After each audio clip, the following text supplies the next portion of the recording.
you ever wanted to sort mail for a living? What? No, are you Why would would ever I want to do do that? that? No, it's Boo. terrible. Well, now you can. As long as you don't mind trading your soul for red money. Give me rent.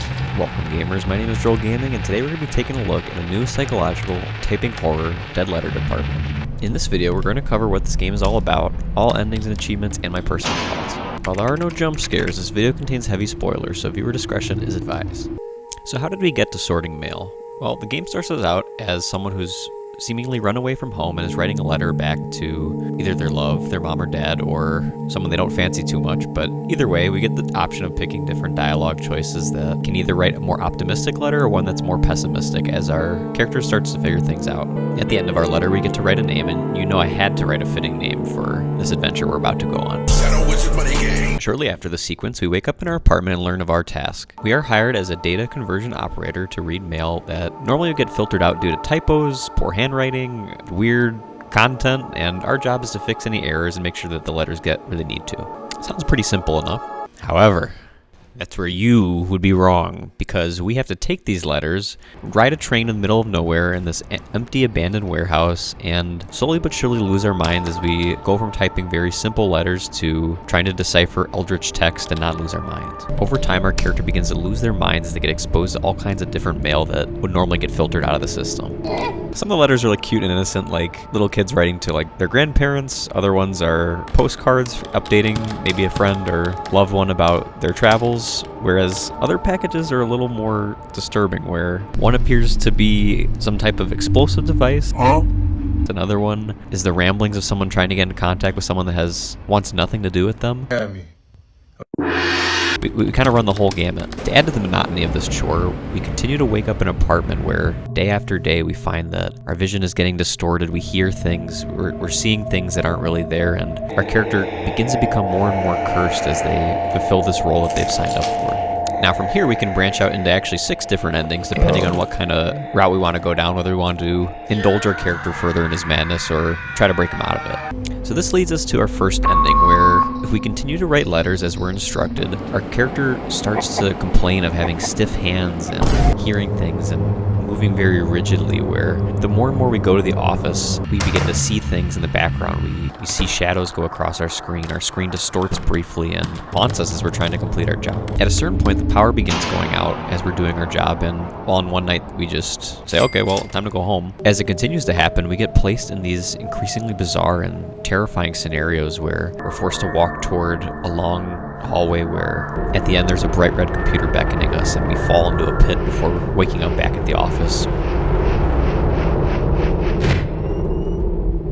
As the game goes on further, we find ourselves back in our apartment, except all the lights are out and we're left stumbling to try to find our way back to our home. Eventually we make our way back and we learn that one door that's been locked up until this point is actually to the office, where going forward we find ourselves in a dark green hallway with a bunch of doors, which after we continue to enter them, we eventually get to this dimly lit corridor where there's one final computer we must log into. Taking up the mantle of sorting mail, I guess, we do our job as the world around us begins to distort, hands creep up on top of our monitor, and eventually the computer asks us to submit, and by doing so we submit our souls to this otherworldly being and finally sell our humanity to the company who has hired us to continue sorting mail to the end of our days.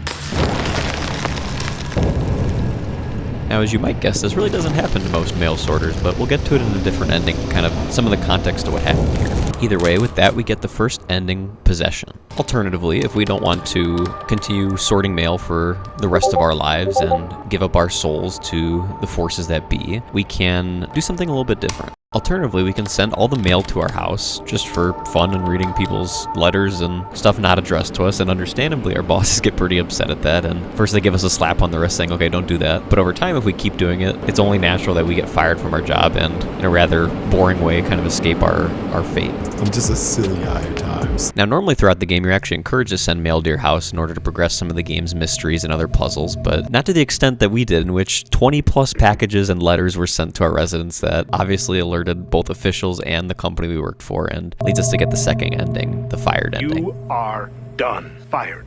Now we can further be stubborn and refuse to do our job by actually making it all the way to the end of the game where it asks us to submit to the demons coaxing us to give up our humanity, and we could just not do that.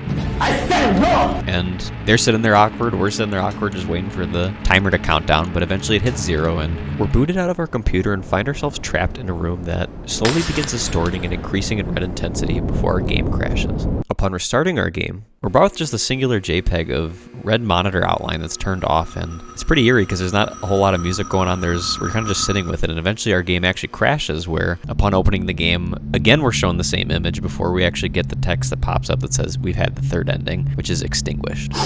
From here, it kind of seems confusing because it's like, okay, well, we still have 3 endings left. We kind of done pretty much everything in the game. Where else can we go from here? And with that, by exploring our curiosity, we actually get a little bit further where going back to one of the previous endings, the fired ending, where we're kind of just like haphazardly saying, yeah, send that to my address. That sounds good.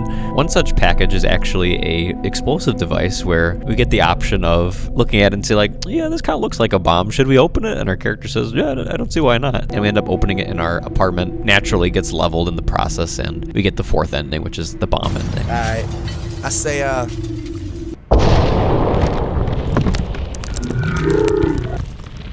Now this leaves only 2 endings left, and one of them is positive, so hang in there, but the one that's a little bit darker is the 6th ending, which is the Withdrawn Ending. Now, similar to the Extinguished Ending, we kind of just don't do our jobs, and our bosses understandably don't like that. And so if we wait out some of the timers where normally we'd fail the level, where if we don't submit the mail or fix typos or anything like that, our screen gets progressively more distorted and tension builds in the air as we just sit there. And after a while, our screen fades to black, and we actually wake up back in our apartment. Now, I'm not gonna lie, this ending actually freaked me out a little bit because we wake up back in our apartment and we can't leave our apartment. Drake. What? Where's the door hole? We're just kind of wandering aimlessly in our room, and we can't touch anything. Our screen is distorted, our vision is hazy, we're kind of just fumbling around, and after a while, text appears on screen and compares us to a broken LCD TV where our contents are spilling out, and despite trying our best to light up an image, we wander aimlessly hoping something will change before text appears on screen letting us know that we've acquired the 6th ending, the Withdrawn Ending. Now, don't despair. Like promised, there actually is a good ending in this game, I think, but this one's gonna be a little bit more involved than some of the other endings so far.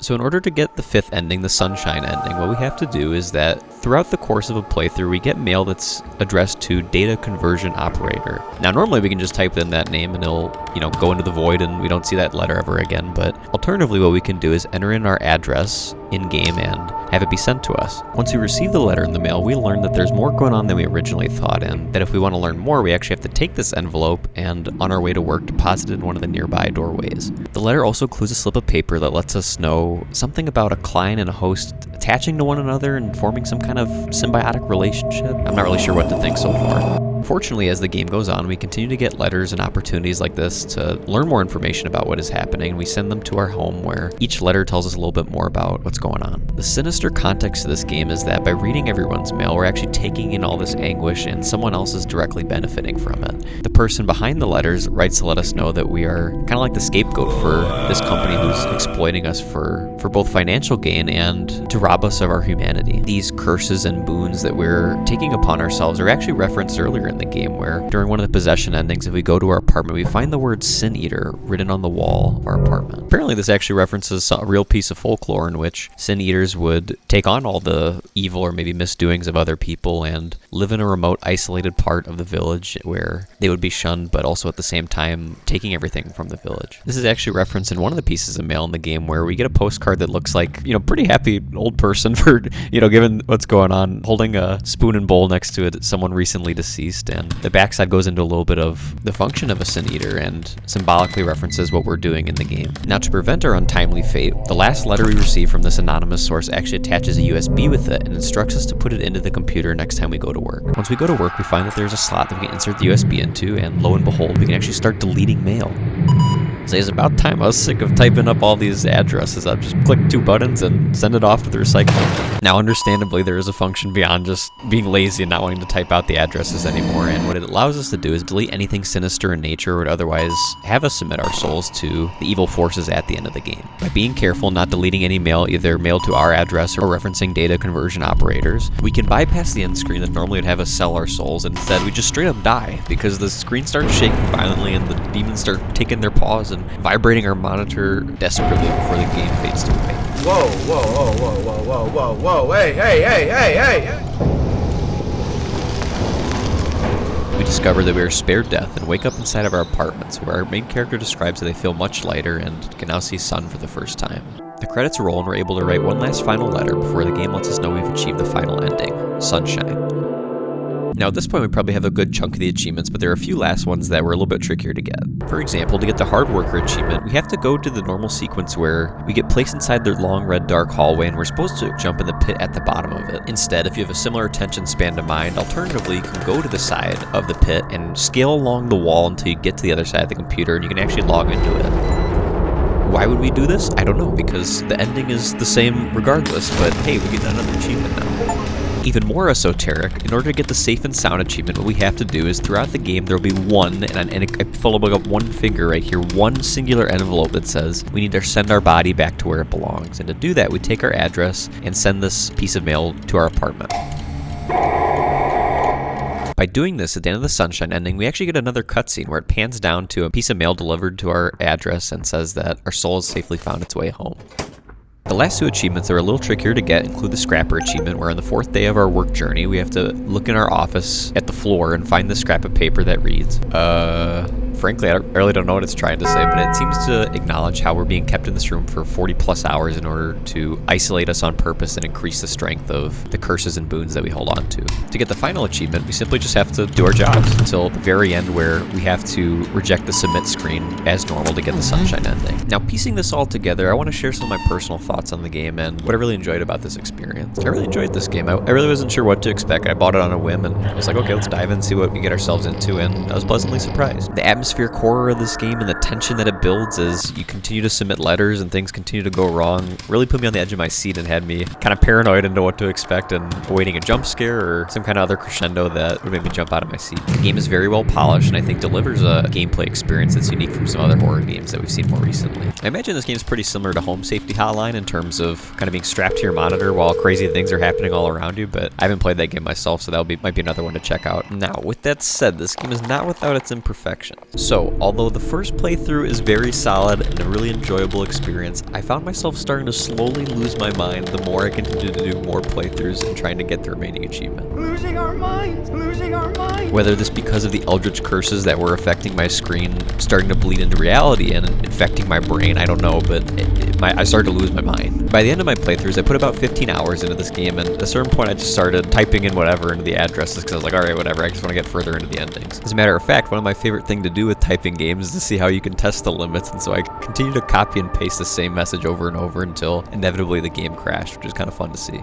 So with that said, there's not a whole lot of replay value outside of the different endings, but I think there is enough content here to keep you engaged and really deliver a fun experience nonetheless. And so with that said, shout out to the developer for creating such an awesome game and really making an experience that I think is unique and is kind of outside the box in terms of delivering a horror experience that's pretty cool. I like the final product. And with that, I also want to thank you, the viewer, for watching this video. And if you enjoyed it, please like, share, and subscribe, as it really helps grow my channel and it means a lot to me. I also want to mention the Council of Thumbs, and you can join by either subscribing to my Patreon or joining a YouTube membership where you can unlock different perks and join the growing community of thumbs, which the members currently I'll post at the end of this video. So again, thank you for watching, and this is Droll Gaming signing off.